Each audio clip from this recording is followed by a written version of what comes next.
Mama sahi ajielewi, hata ukimuuliza hakuna kitu anaweza kukuambia. But yako tu hivyo, hawezi tembea, hata kukaa hawezi kukaa. Na kuhara sahi, sasa kuhara kwake sahi anahara ni mucus tu akiara. Mbona mkaamua atoke hospitali? Huko niliwaambia walipima stool, wakasema shida haionekani, haikuonekana. Sasa wakapima madhe, wakasema yeye ako na ulcers na arthritis. Halafu mimi wakasema wamejaribu kupima kila kitu, hakuna shida. Sasa wakasema ni pneumonia. Ningeshukuru serikali kwa sababu wamechukua hatua ya haraka kutusaidia. Then nilikuwa naomba tu hii uchunguzi waendelee kuchunguza, waone shida ni gani kabisa, watusaidie. Sababu hadi saa hii hatujaelewa ni nini, hatujajua. So nilikuwa tu tunaomba serikali vile imetake action immediately itusaidie kwa kuchunguza, tujulikane ni kitu gani kinatusumbua. Kwa majina ni Malisera Morara kutoka Nyabigege hapa Marondo, mahali hapa Nyabigege Marondo, mahali tumefahamiwa na ugonjwa usiojulikana. So kwa familia yangu tumekuwa wagonjwa watu 4, but mmoja amepata nafuu, 3 ndio bado. Tumekuwa tukitibiwa huko Ropment Nyamarambe kwa siku 5. Walisema hakuna malaria. Kwangu mimi wakasema ni pneumonia. Halafu kwa shosho wakasema ni ulcers na arthritis. Walipopima stool hawakupata kitu, wakasema hakuna kitu kinaonekana. So tukakuja jana. Kila familia unapata watu 3, 4, 5. Si hakuna mtu unaweza pata ni mmoja. So kwa familia unapata mmoja tu, ikibahatika ndio ako sawa, wengine wote ni wagonjwa. So wengine wako previous hospitals, kama sisi tulikuwa Ropment Nyamarambe, wengine wako Royal, wengine wako Prina, wengine wako Tabaka. So wameenda hospitali tofauti tofauti. Symptoms ni the same: kichwa, mgongo, tumbo, kuna kuhara, kuna kutapika and general body weakness. Pia kuna kizunguzungu. Hatu kuenda event, hata hatukuwa na nini, hakuna mahali tulikutanika. Hapana, hiyo tu ilianza tu hivyo. Ukisikia mmoja hivi ana complain kichwa, mgongo na nini, na mwingine hivyo ndio hiyo kichwa, mgongo hivyo, wengine tumbo, wengine kuhara, wengine wanaumwa miguu. Sasa wakati chifu wetu alipata hiyo report, hata alitupigia simu tukiwa hospitali, tukamuelezea, ndiye akasema nimepata hiyo report, wacha nipige simu. Sasa tuone vile mtasaidika. Bila alipiga hivi mkachipu hivi.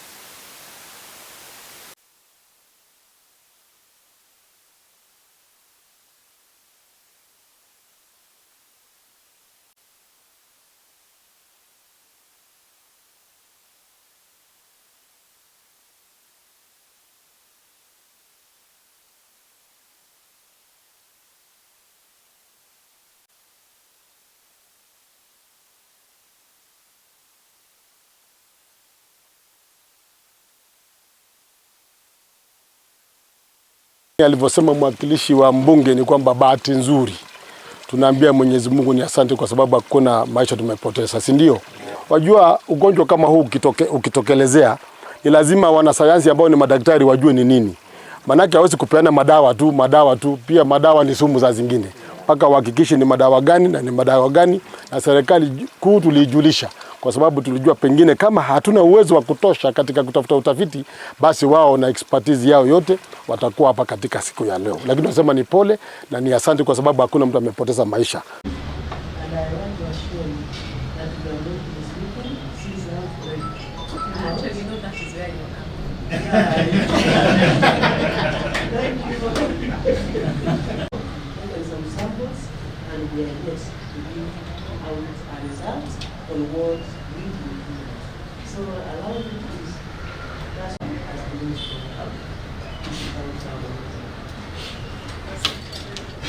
Thank you, Madam Chief, Madam PS, and reports from the community on Wednesday last week about these cases, increasing cases at community level.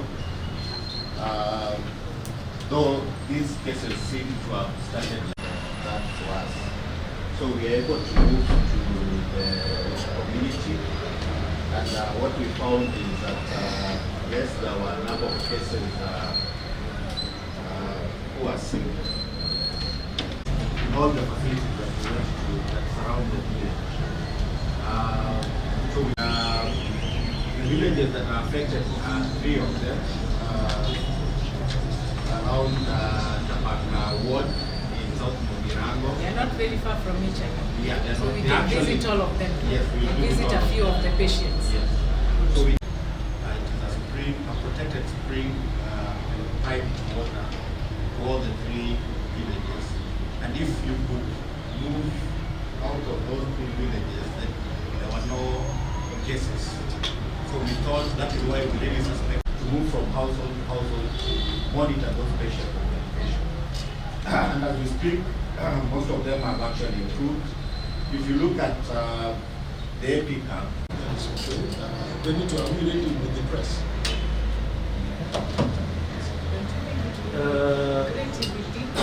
All we look the field and do it there. I think so.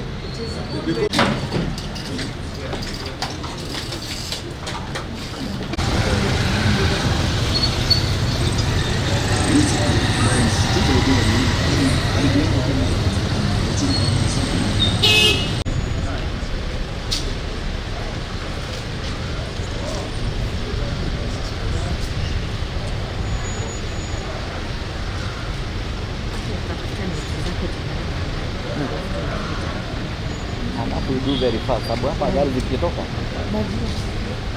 Nataka kutoa shukurani kwa mgeni mkuu wa siku ya leo kwa sababu amepata fursa ya kusikia kilio cha watu wa Tabaka Ward, especially the 3 villages ambao wamekumbwa na changamoto ya ugonjwa, na amenona ni vizuri atutembelee.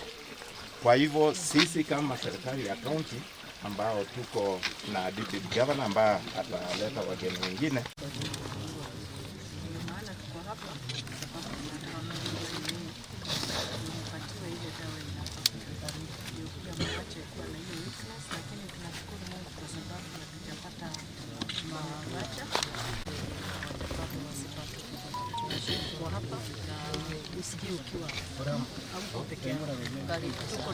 Karibu.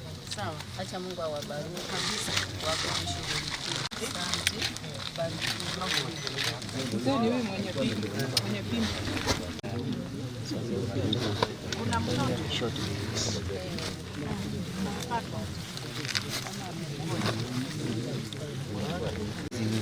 Shida jua ni kali.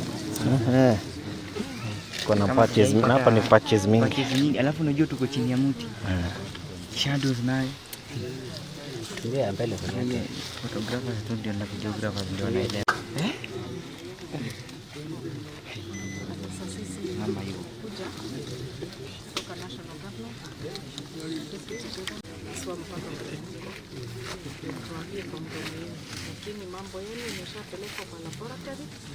Hivi karibuni tutajua ugonjwa ni gani, ndio mpewe ile dawa halisi. Mtu akiendelea kusikia sample ya lab kukonfirmiwa ni nini, basi tunataka kuja tuelezee ni nini, tuwape ndio dawa inafaa.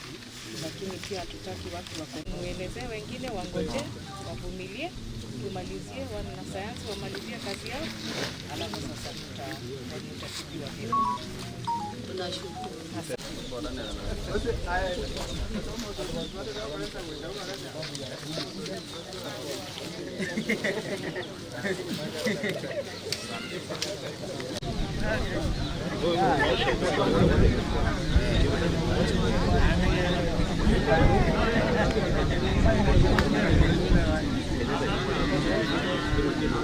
That the samples, the 3 samples that were taken, one from the source of the water, one and others from the household where they keep the water, have all turned positive, that they have fecal matter, meaning they are traces of feces.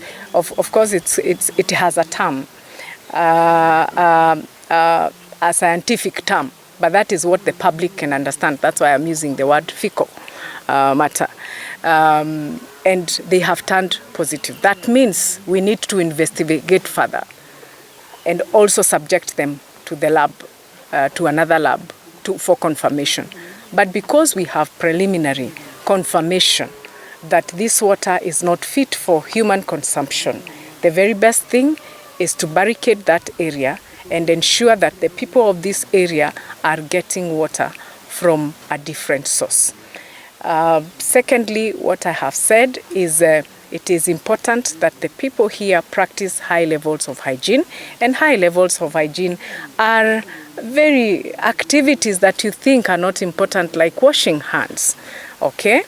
Ensuring that you drink treated water or water that is boiled at all times, not sometimes, at all times.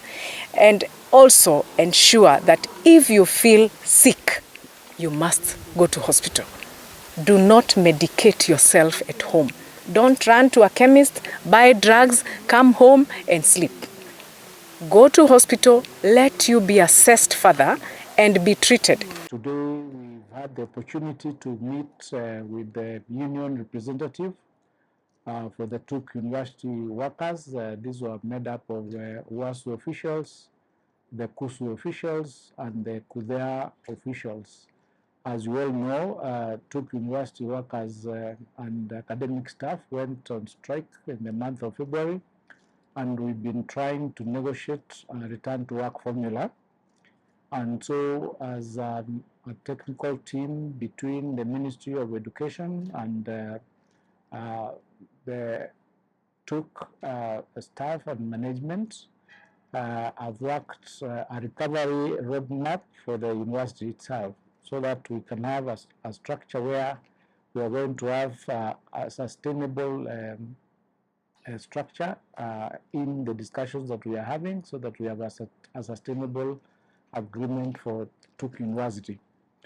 Majorly, we are concentrating on the areas that we need to restructure in order to ensure that going forward, and once we agree with WASU to return to work, whatever we have in place will be a sustainable goal, a sustainable structure, a sustainable program, which will enable TUK to be on a recovery path, and that will ensure that it doesn't come back to be in the doldrums that it finds itself in currently.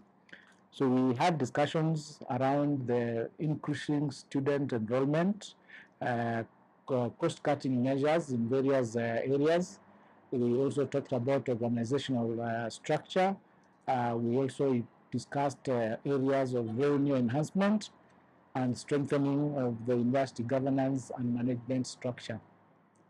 So we have been able to put on the table a proposal for the unions to ensure that we have a short-term, a medium-term, and a long-term plan to ensure that we keep the employees at work, we keep the academic staff in class, and we keep the students in class, so that we do not have these very many disruptions in these universities that has led to the academic calendar being affected. So the proposal that we have, we've given it to the unions, and they are now considering that proposal, after which they will give us their opinion whether they'll accept it or not. And if they accept it, then we'll do a return to work formula, and hopefully the students will be back in class before long. So we've agreed that they'll take a day to consider the proposal, and we'll have another meeting on Thursday to now discuss the final details or amendments and adjustments that may become necessary for us to be able to ensure that we have resolved this crisis.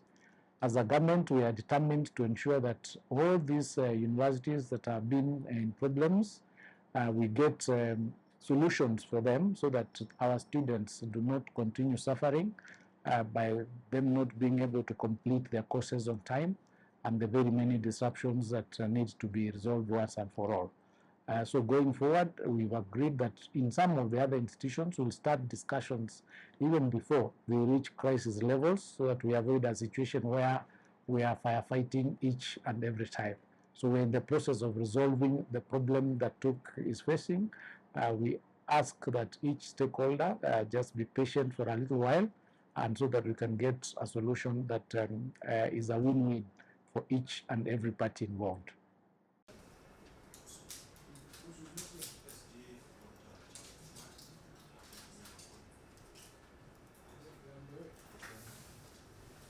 Good afternoon, Professor Francis Timani.